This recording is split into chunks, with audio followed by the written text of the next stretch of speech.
جنہوں نے اظہار محبت کا دن نہیں سمجھا، خوشی اور مسرت والا دن نہیں سمجھا، محض ایک شوق، ایک ولا انگیز کی صورت میں بس باتیں کرتے کہے، نہ رمضان المبارک کا ادب کیا، نہ نماز تراویح کی صورت میں نماز تراویح ادا کی، قرآن مجید سنا، قرآن مجید کی تلاوت کی۔ میرے آقا علیہ الصلوۃ والسلام فرماتے ہیں، حدیث مبارکہ ہے بخاری مسلم کی، آقا علیہ الصلوۃ والسلام فرماتے ہیں رمضان کا پہلے روزے سے لے کر آخری روزے تک اپنے آپ کو ایسے بنا لو کہ جس طرح حافظ قرآن تراویح کی صورت میں قرآن سناتا ہے تم بھی اسی طرح اپنی منزل کو پڑھو، قرآن کو سن لیتے ہیں۔ بس وہ بھی بڑی مشکل سے ہمارے کبھی گھوڑے درد کرنا شروع ہو جاتے ہیں، کبھی ہمیں کمر میں درد شروع ہو جاتا ہے، کبھی ہم تراویح پڑھنے جاتے ہیں کبھی نہیں جاتے، اس لیے لوگوں رمضان کا ایک مہینہ آتا ہے وہ بھی ہمارے پاس مہمان بن کر آتا ہے۔ آج ہمیں دکھ اور تکلیف ہو رہی ہے کہ ہمارے سے اتنا عظیم ماہ مقدس چلا گیا ہے، ہمیں پرواہ تک نہیں ہے، ہمیں سوچ نہیں ہے، ہمیں کوئی ہمدردی نہیں پیدا ہوئی۔ رمضان کا اگر دوسرا معنی دیکھا جائے تو پیار اور ہمدردی ہے۔ رمضان میں ایک دوسرے کے ساتھ ہر بندہ خوشی اور مسرت سے چمکے ہوئے چہرے لے کر آتا ہے، لیکن افسوس سر افسوس یہی رمضان المبارک کا چاند نظر آئے اور ہم مسلمانوں کے ایسے ہی چہرے چمکتے دمکتے نظر آئے۔ اور کچھ لوگ آج بھی موجود ہیں جو رمضان سے پہلے اپنے آپ کو کمر بستہ بنا دیتے ہیں اور رمضان کے روزوں کے لیے تیار ہو جاتے ہیں۔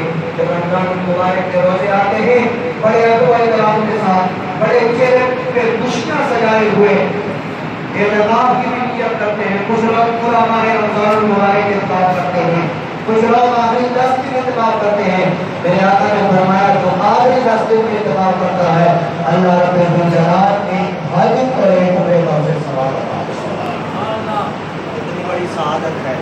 اور رمضان المبارک میں نوافل کا ثواب فرائض کے برابر اور فرائض کا ثواب کئی گنا زیادہ ہو جاتا ہے۔ مسلمانوں کو پورا سال اسی طرح مسجدوں کو آباد کرنے کی توفیق عطا فرما دے۔ مالک جس نے تیری رضا کی خاطر ایک ایک لمحہ بھی گزارا، مالک اس کی عبادات کو اپنی بارگاہ میں قبول فرما دے۔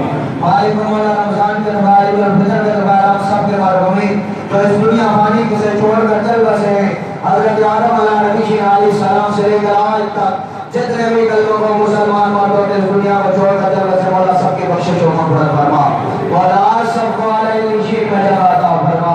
مالک مولا جو زندہ ہیں گھروں میں ہیں اسپتالوں میں بیمار ہیں، مالک مولا سب کو شفا کاملہ عاجلہ عطا فرما۔ مالک جو زندہ سے جو سلامتی رکھتے ہیں مولا انہیں ایمان کی دولت سے مالا مال فرما۔ مالک مولا ہم سب مسلمانوں کو اسلام پہ استقامت عطا فرما، امت محمدی صلی اللہ علیہ وسلم کی خیر فرما۔ مالک مولا رمضان المبارک کے بعد جن بھائیوں نے، جن دوستوں نے، جن احباب نے بھی دعا کے لیے کہا ہے مولا کریم ان کے مرحومین اس دنیا فانی کو چھوڑ کر چل بسے بخشش و مغفرت فرما۔ مالک جن بیماروں کے لیے دعا کے لیے کہا گیا ہے مالک مولا تیری بارگاہ میں ہاتھ اٹھا کر یہ سارے احباب التجا کر رہے مالک سب بیماروں کو شفا عطا فرما۔ مالک مولا خصوصاً بالخصوص اس مسجد کے ساتھ تعاون کرنے والے، ادارے کے ساتھ تعاون کرنے والے جتنے بھی لوگ ہیں بالخصوص چودھری برادران، مالک مولا جو اس دنیا میں نہیں رہے مالک مولا ان کی بخشش و مغفرت فرما۔ الہ العالمین جو زندہ ہیں انہیں صحت و سلامتی عطا فرما، مزید بڑھ چڑھ کر اس مسجد و مدرسے کو آباد کرنے کی توفیق عطا فرما۔ مالک یہ نمازی تیری بارگاہ میں حاضر ہیں، رمضان المبارک میں جن کو روزہ رکھ کر نمازات کو نماز تراویح کی صورت میں قرآن پاک بھی سنا ہے، آج خوشی اور مسرت والے چہرے لے کر تیرے گھر میں بیٹھے ہیں، مالک ان کے خالی ہاتھوں کو بھر دے، الہ العالمین اپنی رحمتوں سے ان کے ہاتھوں کو مالا مال کر دے، ان پر اپنا خصوصی فضل و کرم اپنی رحمتوں کا نزول فرما دے، اپنے حبیب علیہ الصلوۃ والسلام کی محبت انہیں عطا فرما دے، اپنے حبیب کی طرف سے انہیں محبت کرنے کی توفیق عطا فرما دے، آل نبی اور آل علی کے ساتھ انہیں محبت کرنے کی توفیق عطا فرما دے۔ مالک مولا آج خوشی و مسرت کا دن ہے، مالک مولا ان کی جتنی بھی نیک دلی حاجات ہیں، تمنائیں ہیں، آرزویں ہیں، مالک مولا سب کی آرزویں، سب کی تمنائیں، سب کی حاجتیں پوری فرما دے۔ کوئی اگر اس ملک پاکستان کو امن کا گہوارہ بنا دے، الہ العالمین اس پر اپنی خصوصی نظر کرم اپنا فضل شامل حال فرما دے۔ وصلی اللہ تعالی علی خیر خلقہ محمد و آلہ و اصحابہ اجمعین۔ برحمتک یا ارحم الراحمین. شہید سے تمام احباب کو